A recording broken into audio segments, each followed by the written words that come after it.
Thank you, Ruth, for coming. Today we have with us Ruth Fletcher, VP of People at Careem.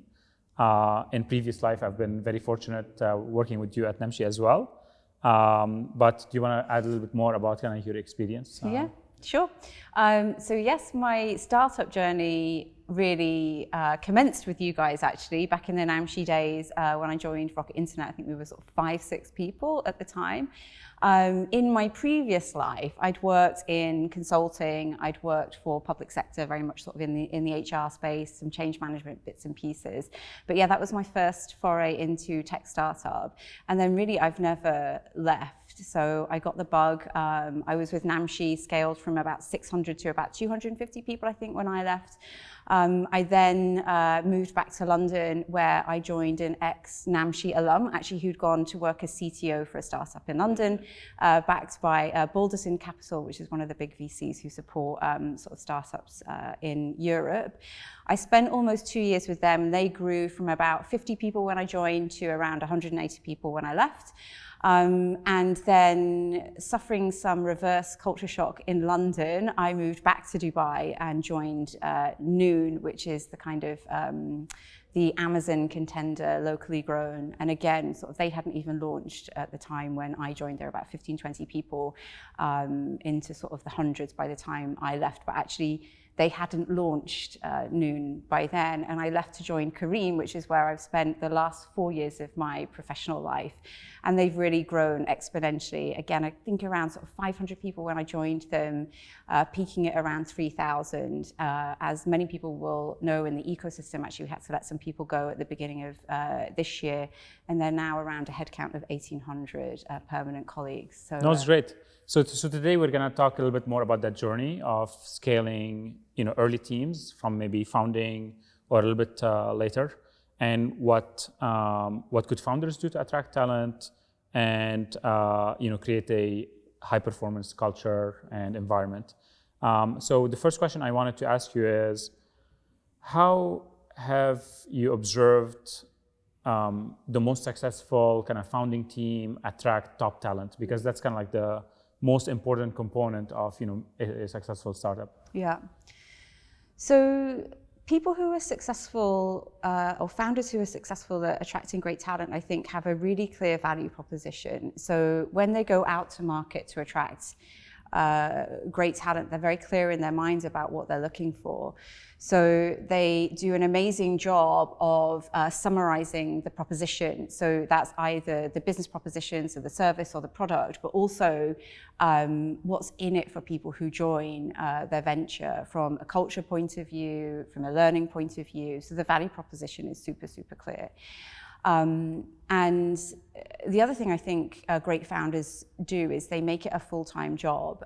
So this search for good people, great people actually, not good people, great people, is really the mainstay of what they do, certainly in the early stages. And they are the ones who leverage their networks.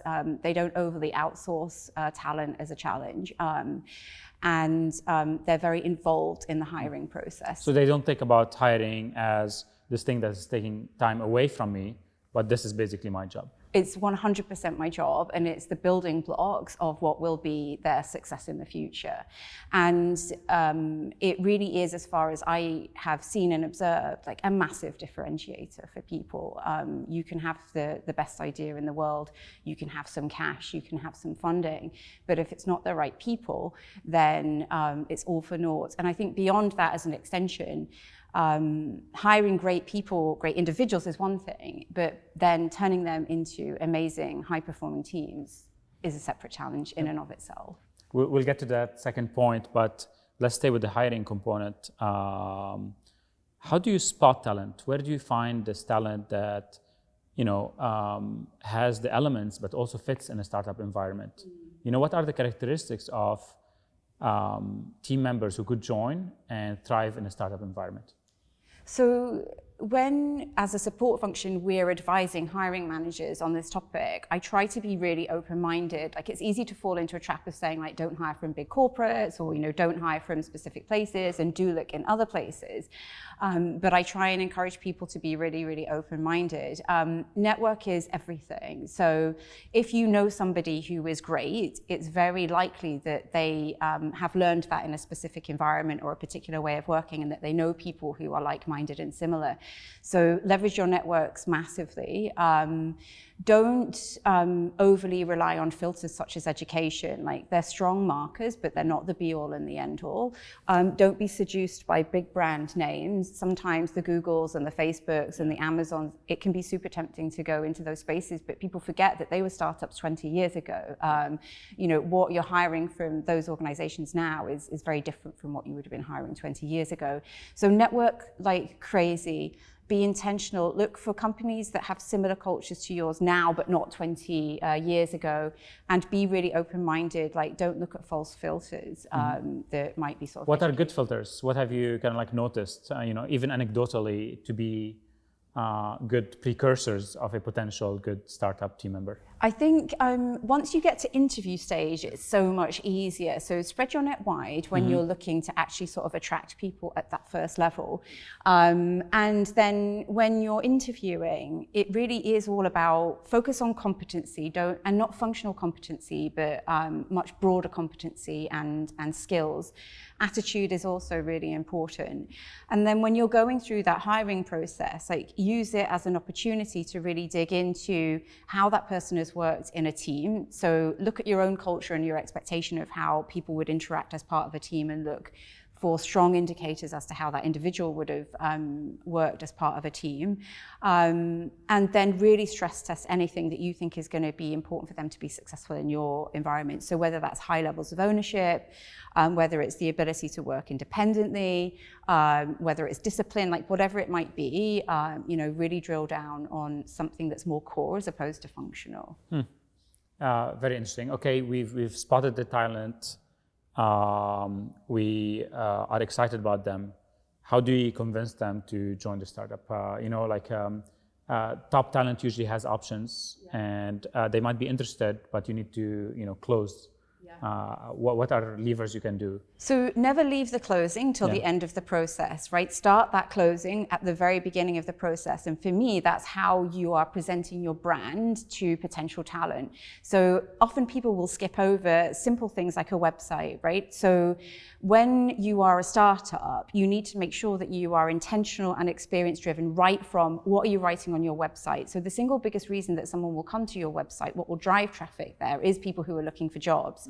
So make sure that your careers page is amazing and on point. Make sure it has integrity, sort of don't be over-promising and under-delivering, and that it really reflects what you're looking for and what your culture is. Start there, and then every step of the process, treat it as an experience for the candidate. Like, if I was that candidate, what would I want to be experiencing? Don't be sloppy, don't drop your follow-ups, like automate as much as you can. There's a reason that startups or any companies invest. Their first piece of people technology tends to be on the hiring side.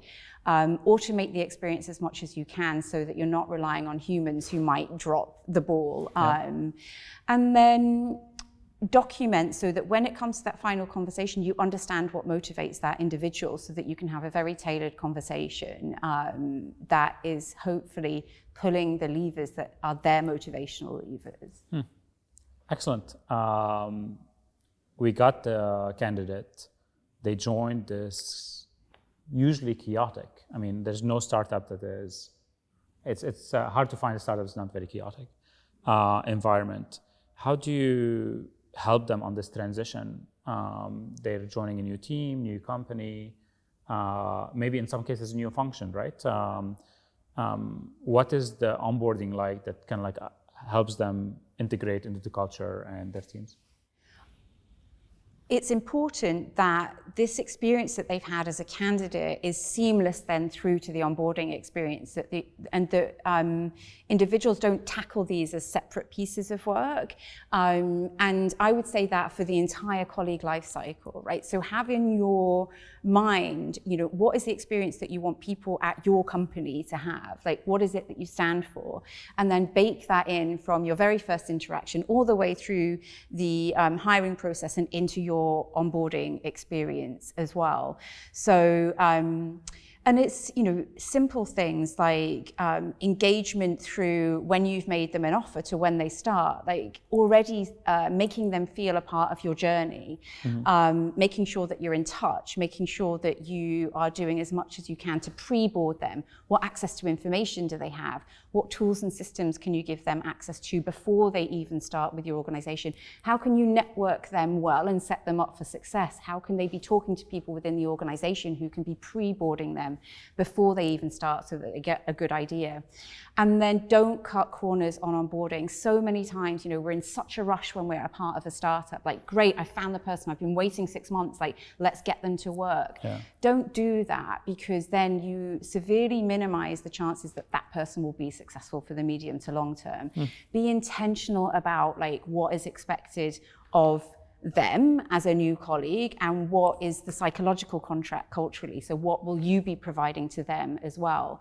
And don't just talk about it, manifest it in your onboarding. Like if you're saying, we're a cool, relaxed, friendly culture, like don't then manifest something different through your onboarding. Like make that part of the experience, and focus on ways of working.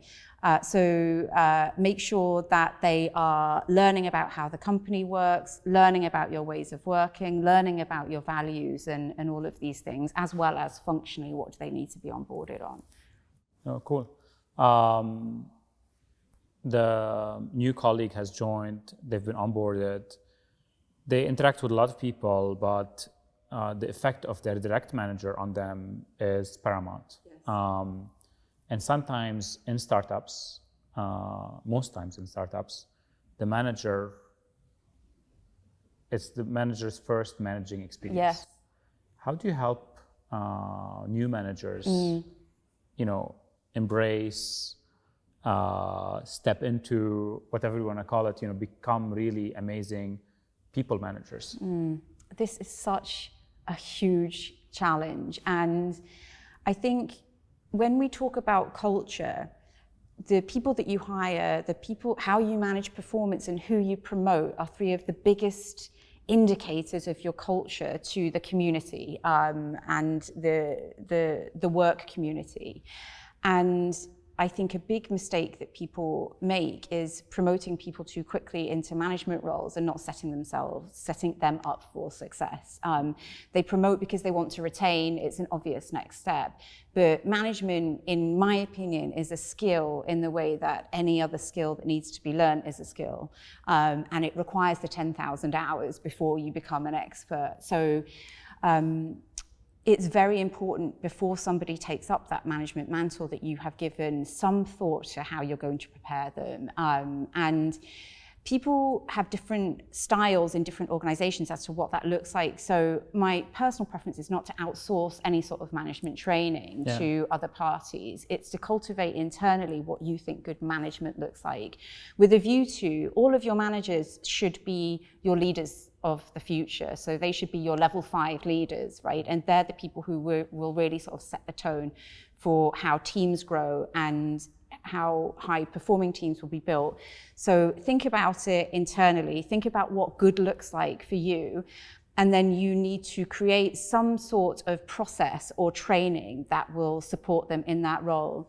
But that's really only the start. Then very intentionally at very regular intervals, that management capability needs to be grown and assessed. Mm-hmm. And you need to intervene very, very quickly if you see that impact is negative. I think GE did a massive study that said your frontline manager is the single biggest determinant of your engagement and productivity levels. So your ability to retain your people will be fundamentally determined by the skills of that manager. So do not underinvest. Don't hope that organically they are going to grow those skills. You're going to need to intervene and make sure that they exist. That's super practical. Thanks for that. As the team grows and scales, you've seen many different cultures, evolve, and we could say, this is our culture. What culture is basically what the team is doing. What have you observed, even in good companies, behaviors that, let's call them, mistakes that kind of hurt the culture? And what are things that founders could do to make sure that really the team is internalizing and embracing the culture on a day-to-day basis, not just knowing, but actually doing? Yeah. I think it's these micro actions, like you say, that sort of organically create a culture. And sometimes it's not until we're aware of the negativity of that culture or the negative impact of that culture that we start to be really mindful about the small things. I think it's one of the hardest things as a founder and a leader is to be on point and super intentional about this stuff from the get-go. And I believe that sort of what you walk by is as signaling as sort of what you then intentionally manifest. So if I walk by somebody who is treating the office environment without respect, or if I walk by a colleague speaking disrespectfully about a colleague, or if I walk by bad management practice because I'm too busy that day, that becomes our culture. So my biggest piece of advice to founders is be super clear about what you are trying to create. And you really cannot, whether it's through sort of day-to-day practice, hiring, performance management, learning and development, whatever it is, you cannot afford to be relaxed about that, because the one day that you walk past it is the day that becomes sort of your new reality. And I'm saying it like it's easy. I know how difficult it is, and I haven't worked anywhere where I haven't seen that, happen, because we're human, and we make mistakes. But if you can, that should be the one thing that you're super intentional about. If you're advising call it a early team of, a couple of co-founders and their team of 2 or 3 people, about what they should do in terms of, their hiring, growth, everything related to the, the wetware component of their company, because a lot of founders are obsessed about the customer, rightfully so, obsessed about the product, rightfully so, but sometimes they kind of forget the, people component, right? How would you advise people to think about it, to prioritize it? What are kind of good behaviors? What have we not covered in our conversation? There's so much that we haven't covered, but I think I heard something the other day where somebody said it's called a company for a reason, right? It's human company. And fundamentally, whether your obsession is on the customer experience or it's creating social impact, none of it's possible without the people who are part of your company, they are part of your tribe. And if they are misfiring, if you got something wrong, you didn't hire the right person, you didn't manage performance in the right way, you didn't set the right expectations, you didn't foster their growth, then that manifests itself in your product, it manifests yourself in your customer experience. It's the same, if you don't hire, in my view, if you don't hire for diversity, if you don't hire enough women, if you don't hire enough people who think differently, then how will that look when it comes to your product or your service? It's going to show up there at some point. So, of course, I've drunk the Kool-Aid when it comes to people. But, it's everything. The company is nothing without its people. And the piece of advice that I would give to founders, and what I've seen happen, is they come to the party too late on it, right? They come to fix a problem, and then they're focusing on fixing the problem. Be intentional and build the foundations. And it's the boring stuff, like the process, right? Your process has to support whatever it is that you're trying to achieve. So build systems and build processes that will then sort of manifest the right thing at the right time. And people leave it too late, when they've realized that there's a problem. There's a problem with my hiring experience. I'm getting all these messages on LinkedIn about people who didn't receive a response. It's too late, right? Then you're fixing the problem. I'm getting loads of messages from people who just started about they don't know where to find the right IT stuff, they're slow to start. it's a problem then and you're fixing it too late. Yeah. I'm getting complaints for people like they're handing in their notice because they feel like they haven't learned enough or been promoted quickly enough, or it's not the right opportunity for them. Again, you're fixing too late. So when it feels too soon, it's probably about the right time. I do think hiring somebody to take care of this stuff is really important. Again, I think people think, oh, I'll take care of the people aspect as a founder. The quicker that you can have a partner in crime who's taking care of this stuff for you and who is on the same wavelength, I think will really, really help. You need to be involved and on top of it. It doesn't mean that it's off your plate, but it means that you have someone who's working with you to make sure that you've got the right things at the right time. I've read somewhere that usually, at least in Silicon Valley, people hire someone to help on the people side around the 20, 30, 40 range. Is that kind of like your experience? Is that your recommendation? Yeah, and even that, I would say, for me, as somebody who's joined, I joined Namshi at like 5 or 6 people, and I think one of the amazing things about that experience was the culture. If you speak to anyone who was at Namshi in those early days, they'll talk to you about the culture. I do, all the time. I know. But, and so that's the case, right? The amazing experience that people had. Now, I'm not saying that's because you hired somebody for human resources early on. I absolutely think that was partially. No, it was founder-led, like 100%. But I think it was a sign that it was something that you guys really cared about, and so it's a strong signal to people that this is top of mind, and that they are taking care of like the fundamentals. And just one more thing on like people. I think people operations is like it's the sort of not very sexy unsung hero of experience. All of these small things that manifest in their onboarding experience or the hiring experience, like they're really, really important, and it just shows that you care. Like small things like my offer letter, right? What does that look like? Is it arriving to me on time? People operations is so incredibly critical when it comes to people feeling like they're being taken care of. It's not the sexy culture stuff, but really it is what builds a lot of how people feel about your company. Oh, amazing. Any parting thoughts, any parting advice you can leave people with? I think in startup world, like read loads. When you don't have critical mass, it's very difficult to sort of grab the data on people topics. So turn to companies who have the critical mass and who have done the hard yards, but don't appropriate culture. Like you will never be the next Google, you will never be the next Amazon or the next Netflix. And actually, if you look at those 3 companies, they're so vastly different in terms of what they believe. But be your own next thing. Like I remember when I joined Kareem, I gave Mudassar a book, and it's Work Rules by Laszlo Bock, who's the ex-SVP of Human Resources at Google. And he was like a hero of mine at the time. And I remember on my first day when I went to go and see him, he said to me, like, great book, I really enjoyed it. But by the time you leave, you need to be writing your own book. And like his point is, yes, we can learn loads, but it has to be, we need to be building new and creating new stuff and doing new things. And luckily at companies like Kareem that grow, you then do grow that critical mass. So you can listen to your own people and they can be a part of that journey with you. But I think in the early days, like, read what you can, learn what you can, be curious. Can we look forward to a Ruth book? I would love to. Right now, time is a little bit constrained. I'm also terrible at making notes.